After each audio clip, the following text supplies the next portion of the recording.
В зимнем лесу она нашла брошенную, истощенную собаку, привязанную к дереву. Та уже не верила людям, но то, что сделала девушка дальше, не просто спасло ей жизнь, это навсегда изменило их судьбы. В один из таких холодных зимних вечеров Люси, укутавшись в теплый шарф, решила отправиться на прогулку по знакомой тропе. Это место всегда помогало ей отвлечься от городского шума, привести мысли в порядок и почувствовать редкое, почти забытое спокойствие. Снег тихо скрипел под ее шагами, а дыхание превращалось в белый пар. Вокруг было настолько тихо, что казалось, мир замер. Но внезапно эту тишину разорвал едва уловимый звук. Слабый, надломленный лай доносился из глубины заснеженных зарослей. Люси остановилась, прислушалась и, не раздумывая долго, пошла на звук. Пробираясь через ветки, покрытые инеем, она вскоре увидела его. У старого дерева сидела немецкая овчарка. Когда-то сильная и благородная, теперь она выглядела истощенной. Шерсть свалялась и потускнела, а в глазах застыла усталость и тихая безнадежность.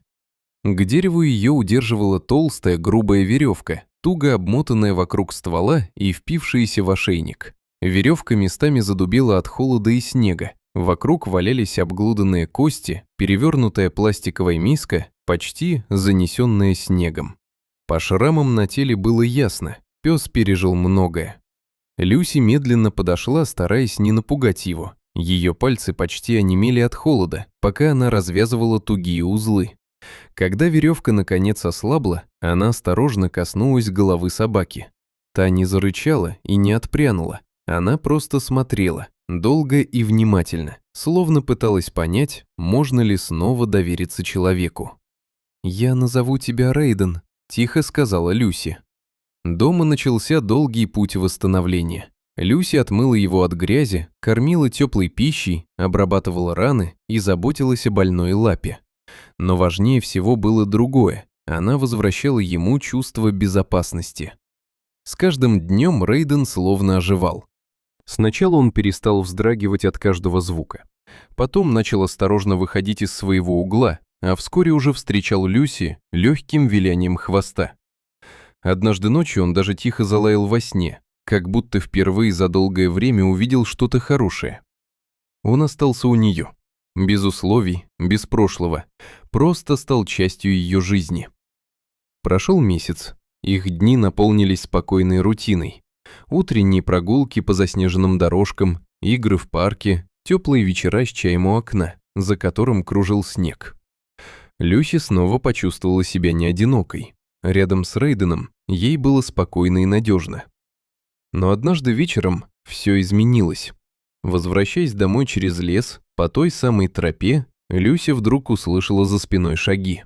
Сначала тихие, затем все ближе. Она обернулась. Из темноты показались два силуэта. Сердце резко заколотилось. Она не успела даже закричать. Все произошло слишком быстро. Грубые руки, резкий запах алкоголя, чужое дыхание рядом. И в этот момент раздался громкий лай. Рейден появился словно из ниоткуда. Его движение было стремительным, почти нереальным. Он бросился вперед, как ураган. Глаза горели, зубы вцепились в одежду и кожу. Один из нападавших упал в снег, второй в панике бросился бежать, не оглядываясь. Рейден не стал преследовать его. Он сразу вернулся к Люси и встал перед ней, закрывая ее собой. Его тело дрожало от напряжения и холода, но он стоял, твердо, не отступая ни на шаг, готовый защищать до конца. Полиция приехала быстро. Люси все еще не могла говорить, только дрожала, пытаясь прийти в себя. Рейден сидел рядом, тихо касаясь ее ноги носом, будто проверяя, что она в порядке, что она жива. После той ночи их связь стала чем-то большим, чем просто дружба. Это была преданность, закаленная болью и спасением. Это было молчаливое понимание между двумя существами, которые однажды нашли друг друга в самый нужный момент. Люси знала, когда-то она спасла Рейдена, но в тот зимний вечер он спас ее. Навсегда.